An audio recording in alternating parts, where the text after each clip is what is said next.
2026 ಜನವರಿ ದಿನಾಂಕ 6 ಮಂಗಳವಾರ ದಿನ ಮೊದಲ ವರ್ಷದ ಚತುರ್ಥಿ ಬಂದಿದೆ.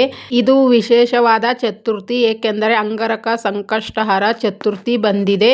ಇದು ಮಂಗಳವಾರ ಬಂದಿರೋ ಚತುರ್ಥಿಯನ್ನು ಅಂಗಾರಕ ಚತುರ್ಥಿ ಎಂದು ಕರೆಯುತ್ತಾರೆ. ಈ ದಿನ ಒಂದು ಕೆಲಸ ಮಾಡಿದರೆ ಹಣಕಾಸಿನ ಸಮಸ್ಯೆ, ಆರೋಗ್ಯದ ಸಮಸ್ಯೆ, ಸಾಲದ ಒತ್ತಡ, ಸಂತಾನ ವಿಳಂಬ, ಮನಸ್ಸಿಗೆ ಶಾಂತಿ ಇವುಗಳಿಗೆ ಒಂದೇ ಪರಿಹಾರ ದಿನ. ಇದರ ಅದೇ ಅಂಗಾರಕ ಸಂಕಷ್ಟಹರ ಚತುರ್ಥಿ. ಇದು ಸಾಮಾನ್ಯ ದಿನವಲ್ಲ, ಇದು ಮಂಗಳವಾರದ ಚತುರ್ಥಿ. ಗಣೇಶನ ಕೃಪೆ ಸೇರಿದ ಅತ್ಯಂತ ಶಕ್ತಿಶಾಲಿ ದಿನ. ಈ ವಿಡಿಯೋನು ಕೊನೆಯವರೆಗೂ ನೋಡಿ. ಸಂಕಷ್ಟ ಚತುರ್ಥಿ ಏಕೆ ಇಷ್ಟು ವಿಶೇಷವಾಗಿದೆ? ಈ ದಿನ ಗಣೇಶನನ್ನು ಯಾವ ರೂಪದಲ್ಲಿ ಪೂಜಿಸಲ್ಪಡುತ್ತದೆ? ಈ ದಿನ ತಪ್ಪದೆ ಕೇಳಬೇಕಾದ ಗುಪ್ತ ಮಂತ್ರಗಳು ಯಾವುದು? ಮನೆಗೆ ದುಡ್ಡು, ಶಾಂತಿ, ನೆಮ್ಮದಿ, ಅದೃಷ್ಟವನ್ನು ತರಿಸುವ ಶಕ್ತಿಶಾಲಿ ಉಪಾಯಗಳು. ಚತುರ್ಥಿ ದಿನ ಈ ತಪ್ಪುಗಳನ್ನು ಯಾವುದೇ ಕಾರಣಕ್ಕೂ ಮಾಡಲೇಬಾರದು, ಅದರಿಂದ ಫಲ ದೊರೆಯುವುದಿಲ್ಲ. ಎಲ್ಲವನ್ನೂ ತಿಳಿದುಕೊಳ್ಳೋಣ ಈ ವಿಡಿಯೋದಲ್ಲಿ, ಕೊನೆವರೆಗೂ ನೋಡಿ. ಅಂಗಾರಕ ಚತುರ್ಥಿ ಎಂದರೇನು? ಚಂದ್ರಮಾಸದ ಕೃಷ್ಣ ಪಕ್ಷದ ಅಂಗಾರಕ ಸಂಕಷ್ಟ ಚತುರ್ಥಿಯ ತಿಥಿಗೆ ಕರೆಯುತ್ತಾರೆ. ಸಂಕಷ್ಟ ಎಂದರೆ ದುಃಖ, ಅಡೆತಡೆ, ನೋವು, ಜೀವನದಲ್ಲಿನ ಸಮಸ್ಯೆಗಳು. ಈ ದಿನ ಗಣೇಶನನ್ನು ಪೂಜಿಸಿದರೆ ಕಷ್ಟಗಳನ್ನು ನಾಶ ಮಾಡುವ ಶಕ್ತಿ ಕಾರ್ಯನಿರ್ವಹಿಸುತ್ತದೆ. ಪುರಾಣಗಳಲ್ಲಿ ಹೇಳುವಂತ ಸಂಕಷ್ಟ ಚತುರ್ಥಿ ದಿನ ಉಪವಾಸ ಮಾಡಿ ಗಣೇಶನನ್ನು ಪೂಜಿಸುವವರು ಜನ್ಮ ಜನ್ಮಾಂತರ ಕಷ್ಟಗಳಿಂದ ಮುಕ್ತನಾಗುತ್ತಾನೆ. ಜನವರಿ ಈ ವರ್ಷದ ಮೊದಲನೇ ಮಂಗಳವಾರ ದಿನಾಂಕ 6. ಈ ದಿನ ಏಕೆ ಇಷ್ಟು ವಿಶೇಷ? ಮಂಗಳವಾರದ ಮಂಗಳ ಗ್ರಹದ ದಿನ. ಮಂಗಳ ಧೈರ್ಯ, ಶಕ್ತಿ, ಸಾಲ, ವಿವಾಹ, ಅಡೆತಡೆ. ಗಣೇಶ ಎಂದರೆ ವಿಘ್ನಹರ. ಮಂಗಳವಾರ ಅಂಗಾರಕ ಸಂಕಷ್ಟ, ಮಂಗಳ ದೋಷ ಶಮನ, ಸಾಲ ಅಡಚಣೆ ಕಡಿಮೆ, ದಾಂಪತ್ಯದ ಜೀವನದಲ್ಲಿ ಕಲಹಗಳು ಈ ದಿನ ಮಾಡುವ ಗಣೇಶನ ಪೂಜೆ ಸಾಮಾನ್ಯ ಚತುರ್ಥಿಗಿಂತಲೂ 7 ಪಟ್ಟು ಹೆಚ್ಚು ಫಲ ಕೊಡುತ್ತದೆ ಎಂದು ಶಾಸ್ತ್ರಗಳು ಹೇಳುತ್ತವೆ. ಚತುರ್ಥಿಯ ಪೌರಾಣಿಕ ಕಥೆ. ಒಂದು ಕಾಲದಲ್ಲಿ ಚಂದ್ರದೇವನ ತನ್ನ ಸೌಂದರ್ಯದ ಅಹಂಕಾರದಿಂದ ಗಣೇಶನನ್ನು ಅಪಹಾಸ್ಯ ಮಾಡುತ್ತಿದ್ದನು. ಗಣೇಶನು ಕೋಪಗೊಂಡು ನಿನ್ನನ್ನು ನೋಡುವವರು ಅಪವಾದಕ್ಕೆ ಒಳಗಾಗಲಿ ಎಂದು ಶಾಪ ಕೊಟ್ಟನು. ನಂತರ ಚಂದ್ರನು ಪಶ್ಚಾತ್ತಾಪ ಪಟ್ಟು ಗಣೇಶನನ್ನು ಪೂಜಿಸಿದಾಗ ಗಣೇಶನು ಹೇಳಿದ್ದೇನು? ಯಾರು ಅಂಗಾರಕ ಸಂಕಷ್ಟಹರ ಚತುರ್ಥಿ ದಿನ ನನ್ನ ಪೂಜೆ ಮಾಡುತ್ತಾರೋ ಅವರ ಜೀವನದಲ್ಲಿ ಅಪವಾದ, ಕಷ್ಟಗಳು ಉಳಿಯುವುದಿಲ್ಲ ಎಂದು ಹೇಳಿದನು.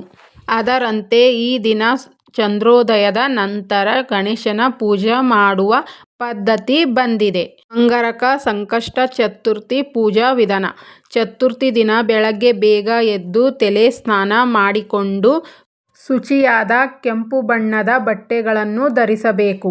ಮನೆಯನ್ನು ಸ್ವಚ್ಛವಾಗಿ ಇಡಬೇಕು. ಪೂಜಾ ಸ್ಥಳವನ್ನು ಶುದ್ಧಪಡಿಸಬೇಕು. ಗಣೇಶನ ವಿಗ್ರಹ ಅಥವಾ ಫೋಟೋವನ್ನು ತೆಗೆದುಕೊಂಡು ಕೆಂಪು ಬಟ್ಟೆಯ ಮೇಲೆ ಪ್ರತಿಷ್ಠಾಪನೆ ಮಾಡಬೇಕು. ದೀಪ ಮತ್ತು ಧೂಪ ಹಚ್ಚಿ ಗಣೇಶನನ್ನು ಮನಸ್ಸಿನಲ್ಲಿ ಪ್ರಾರ್ಥನೆ ಮಾಡಿಕೊಳ್ಳಬೇಕು. ಸಂಕಲ್ಪ ಮಾಡಬೇಕು. ಸಂಕಲ್ಪ ಮಾಡುವಾಗ ನನ್ನ ಜೀವನದಲ್ಲಿ ನನ್ನ ಕಷ್ಟಗಳೆಲ್ಲ ದೂರವಾಗಲಿ, ನನ್ನ ಮಕ್ಕಳ ಮೇಲೆ ನಿನ್ನ ಅನುಗ್ರಹ ಇರಲಿ, ಅಡೆತಡೆಗಳು ದೂರವಾಗಲಿ, ಗಣೇಶನ ಕೃಪೆ ನಮ್ಮ ಮೇಲೆ ಸದಾ ಇರಲಿ ಎಂದು ಪ್ರಾರ್ಥಿಸಬೇಕು. ನಂತರ ಗಣೇಶನಿಗೆ ಗಂಧ ಕುಂಕುಮದ ಬೊಟ್ಟನ್ನು ಇಡಬೇಕು. ಕೆಂಪು ಹೂಗಳನ್ನು ಅರ್ಪಿಸಬೇಕು. ಗರಿಕೆಗಳ ಹುಲ್ಲನ್ನು ಅರ್ಪಿಸಬೇಕು. ಗರಿಕೆ ಹುಲ್ಲನ್ನು ಅರ್ಪಿಸುವಾಗ ಮನಸ್ಸು ಶಾಂತವಾಗಿರಲಿ. ನಂತರ ಗಣೇಶನ ಮಂತ್ರಗಳನ್ನು ಪಠಿಸಬೇಕು. ಓಂ ಗಣ್ ಗಣಪತಿಯೇ ನಮಃ 11 ಬಾರಿ, 21 ಬಾರಿ ಅಥವಾ 108 ಬಾರಿ ಪಠಿಸಬೇಕು. ನಂತರ ವಕ್ರತುಂಡ ಮಹಾಕಾಯ ಸೂರ್ಯಕೋಟಿ ಸಮಪ್ರಭ ನಿರ್ವಿಘ್ನಂ ಕುರುಮೇ ದೇವ ಸರ್ವಕಾರ್ಯೇಷು ಸರ್ವದಾ ಎಂದು ಮಂತ್ರಗಳನ್ನು ಕನಿಷ್ಠ 21 ಬಾರಿ ಹೇಳಬೇಕು. ಅಂಗಾರಕ ಸಂಕಷ್ಟಹರ ಚತುರ್ಥಿ ಬಂದಿರೋದ್ರಿಂದ ಮಂಗಳ ದೋಷ ನಿವಾರಣೆಗಾಗಿ ಓಂ ಆಂ ಅಂಗಕಾರಾಯ ನಮಃ ಎಂದು ಮಂತ್ರವನ್ನು ಇದನ್ನು 21 ಬಾರಿ ಹೇಳಿದರೆ ತುಂಬ ಒಳ್ಳೆಯದು. ಗಣೇಶನಿಗೆ ಪ್ರಸಾದ ಮೋದಕ ಅಥವಾ ಅಕ್ಕಿ ಪಾಯಸ, ಶಾವ್ಗೆ ಪಾಯಸ, ಲಡ್ಡು ನೈವೇದ್ಯಗಳನ್ನು ಅರ್ಪಿಸಬೇಕು. ನೈವೇದ್ಯಗಳನ್ನು ಅರ್ಪಿಸುವಾಗ ನಾನು ಶ್ರದ್ಧೆಯಿಂದ ಮಾಡಿರೋ ನೈವೇದ್ಯಗಳನ್ನು ಸ್ವೀಕರಿಸಿ ನನ್ನ ಸಂಕಷ್ಟಗಳನ್ನು ದೂರ ಮಾಡಿ ಭಗವಂತ ಎಂದು ಶ್ರದ್ಧೆ ಭಕ್ತಿಯಿಂದ ಪ್ರಾರ್ಥಿಸಿಕೊಳ್ಳಬೇಕು. ನಂತರ ಆರತಿಯನ್ನು ಮಾಡಬೇಕು. ಗಣೇಶನಿಗೆ ನಮಸ್ಕಾರ ಮಾಡಬೇಕು. ಅಂಗಾರಕ ಚತುರ್ಥಿ ಪೂಜೆಯಲ್ಲಿ ಚಂದ್ರೋದಯಕ್ಕೆ ವಿಶೇಷ ಮಹತ್ವವಿರೋದ್ರಿಂದ ಸಂಜೆ ಟೈಮಿನಲ್ಲಿ ಚಂದ್ರ ಬಂದ ನಂತರ ಚಂದ್ರನಿಗೂ ಪೂಜೆ ಸಲ್ಲಿಸಬೇಕು. ಚಂದ್ರನಿಗೂ ಆರತಿ ಮಾಡಿ ನಮಸ್ಕಾರ ಮಾಡಿ ಗಣೇಶನನ್ನು ಪ್ರಾರ್ಥಿಸಿ ನೀರು ಕುಡಿಯಬೇಕು. ಇದರಿಂದ ಚಂದ್ರದೋಷ ಮತ್ತು ಮಾನಸಿಕ ಅಶಾಂತಿ ಕಡಿಮೆಯಾಗುತ್ತದೆ ಎಂದು ಶಾಸ್ತ್ರ ಹೇಳುತ್ತದೆ. ಪೂಜೆ ಮುಗಿದ ನಂತರ ಕುಟುಂಬದವರಿಗೆ ಪ್ರಸಾದವನ್ನು ಕೊಟ್ಟು ನೀವು ಪ್ರಸಾದವನ್ನು ತೆಗೆದುಕೊಳ್ಳಬೇಕು. ಅಂಗಾರಕ ಚತುರ್ಥಿಯ ರಹಸ್ಯ ಅತ್ಯಂತ ಪರಿಣಾಮಕಾರಿ ಉಪಾಯಗಳು. ವಿಘ್ನನಾಶ ಮಹಾ ಉಪಾಯ. ಎಲ್ಲ ಸಮಸ್ಯೆಗಳಿಗೂ ಒಂದೇ ಪರಿಹಾರ. ಬೇಕಾಗುವ ವಸ್ತುಗಳು: 1 ನಾಣ್ಯ, ಅಕ್ಕಿ ಕಾಳು, ಕೆಂಪು ಬಟ್ಟೆ, ಸ್ವಲ್ಪ ಕುಂಕುಮ. ಮಾಡುವ ವಿಧಾನ: ಅಂಗಾರಕ ಚತುರ್ಥಿಯ ದಿನ ಈ ಉಪಾಯ ಮಾಡಿ ನೋಡಿ. ಚಂದ್ರೋದಯದ ನಂತರ ಗಣೇಶನಿಗೆ ಮುಂದೆ ಕೆಂಪು ಬಟ್ಟೆ ಹಾಸಿ ಇಟ್ಟು ಅದರ ಮೇಲೆ 3 ಸಲ ಸ್ವಲ್ಪ ಅಕ್ಕಿ ಕಾಳು ತೆಗೆದುಕೊಂಡು ಹಾಕಬೇಕು. 1 ರೂಪಾಯಿ ದುಡ್ಡು ಇಡಬೇಕು. ಸ್ವಲ್ಪ ಕುಂಕುಮ ಹಾಕಿ ಈಗ ಈ ಮಂತ್ರವನ್ನು ಪಠಿಸಿ: ಓಂ ಗಣ್ ಗಣಪತಿಯೇ ನಮಃ. ಈ ಮಂತ್ರವನ್ನು 11 ಬಾರಿ ಹೇಳಿ ನಂತರ ಆ ಬಟ್ಟೆಯನ್ನು 3 ಗಂಟು ಹಾಕಿ ದೇವರ ಕೋಣೆಯಲ್ಲಿ ಇಡಬೇಕು. ಫಲ ದೊರೆಯುತ್ತದೆ. ಅಡೆತಡೆಗಳು ದೂರವಾಗುತ್ತದೆ. ಕೆಲಸಗಳಲ್ಲಿ ವಿಳಂಬ ಕಡಿಮೆ ಆಗುತ್ತದೆ. ಹಣಕಾಸಿನ ಸಮಸ್ಯೆಗಳಿಗೆ ದಾರಿ ತೆರೆಯುತ್ತದೆ. ಉಪಾಯ 2: ದೃಷ್ಟಿ ಶತ್ರು ಬಾಧೆ ನಿವಾರಣೆಗೆ ಬೇಕಾಗುವ ವಸ್ತುಗಳು: ತೆಂಗಿನಕಾಯಿ, ಕುಂಕುಮ, ಗಣೇಶನ ಫೋಟೋ. ಮಾಡುವ ವಿಧಾನ: ತೆಂಗಿನಕಾಯಿಗೆ ಕುಂಕುಮ ಹಚ್ಚಿ ಗಣೇಶನ ಮುಂದೆ ಇಟ್ಟು ಈ ಮಂತ್ರವನ್ನು 11 ಬಾರಿ ಜಪಿಸಿ: ವಕ್ರತುಂಡ ಮಹಾಕಾಯ ಸೂರ್ಯಕೋಟಿ ಸಮಪ್ರಭ ನಿರ್ವಿಘ್ನಂ ಕುರು ಮೇ ದೇವ ಸರ್ವಕಾರ್ಯೇಷು ಸರ್ವದಾ. ಆ ತೆಂಗಿನಕಾಯಿಯನ್ನು ಪೂಜೆ ಮುಗಿದ ಮೇಲೆ ಮನೆಯ ಹೊರಗೆ ಒಡೆಯಬೇಕು. ಇದರಿಂದ ಸಿಗುವ ಫಲಗಳು: ದೃಷ್ಟಿ ದೋಷ ನಾಶ, ಶತ್ರು ಶಕ್ತಿ ದುರ್ಬಲ, ಮನೆಯಲ್ಲಿನ ನೆಗೆಟಿವ್ ಎನರ್ಜಿ ನಾಶವಾಗುತ್ತದೆ. ಉಪಾಯ 3: ಮದುವೆ ವಿಳಂಬ ಮತ್ತು ದಾಂಪತ್ಯದ ಸಮಸ್ಯೆಗಳಿಗೆ ನಿವಾರಣೆ. ಬೇಕಾಗುವ ವಸ್ತುಗಳು: 11 ಮೋದಕ, ಕೆಂಪು ಹೂವು. ಮಾಡುವ ವಿಧಾನ: ಗಣೇಶನಿಗೆ ನೈವೇದ್ಯ ಅರ್ಪಿಸಿ ಮಂತ್ರವನ್ನು 11 ಬಾರಿ ಪಠಿಸಿ ಓಂ ಗಣೇಶಾಯ ನಮಃ. ಈ ಉಪಾಯಗಳನ್ನು ವರ್ಷದಲ್ಲಿ 12 ಚತುರ್ಥಿ ಬರುತ್ತವೆ.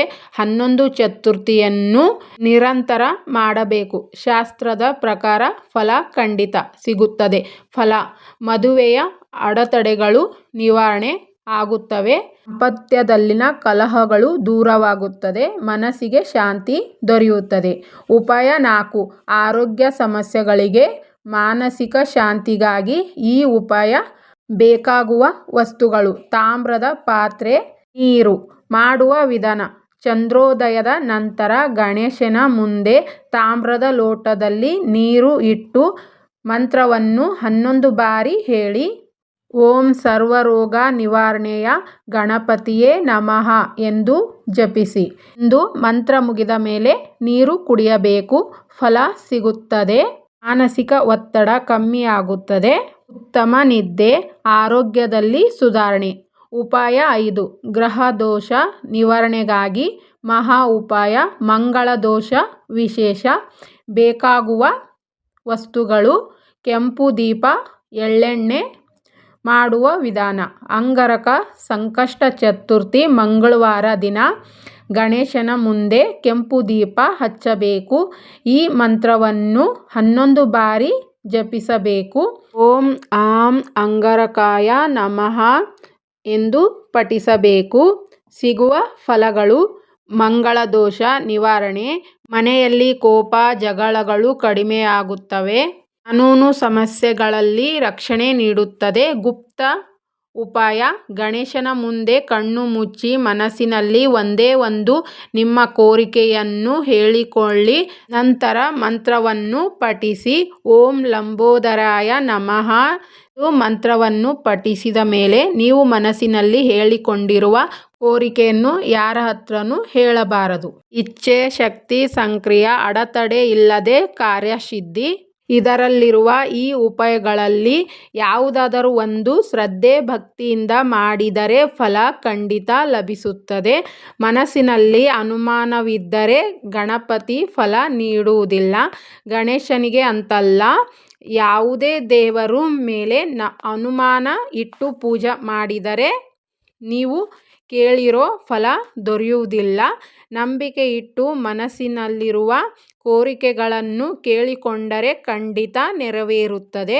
ಅಂಗಾರಕ ಸಂಕಷ್ಟಹರ ಚತುರ್ಥಿಯನ್ನು ವ್ರತದ ಫಲವನ್ನು ಸಂಕಷ್ಟ ಚತುರ್ಥಿಯ ವ್ರತವನ್ನು ಶ್ರದ್ಧೆ ಭಕ್ತಿ ನಂಬಿಕೆಯಿಂದ ಮಾಡಿದರೆ ಬೇಗನೆ ಫಲವನ್ನು ಕ್ಷಣವಾಗಲಿ ಅಥವಾ ಕಾಲಕ್ರಮೇಣವಾಗಲಿ ಫಲವನ್ನು ಖಂಡಿತ ದೊರೆಯುತ್ತದೆ ಎಂದು ಶಾಸ್ತ್ರಗಳು ಹೇಳುತ್ತವೆ. ಈ ಮಾಹಿತಿಗಳಲ್ಲಿ ನಿಮಗೆ ಸ್ವಲ್ಪನಾದರೂ ಉಪಯೋಗಕರ ಅನಿಸಿದರೆ ವಿಡಿಯೋಗೊಂದು ಲೈಕ್ ಮಾಡಿ, ಶೇರ್ ಮಾಡಿ, ಕಮೆಂಟಲ್ಲಿ ಓಂ ಗಣಪತಿಯೇ ನಮಃ ಎಂದು ಕಮೆಂಟ್ ಮಾಡಿ. ಧನ್ಯವಾದಗಳು. ದೇವರು ಎಲ್ಲರಿಗೂ ಒಳ್ಳೆಯದು ಮಾಡಲಿ. Thank you.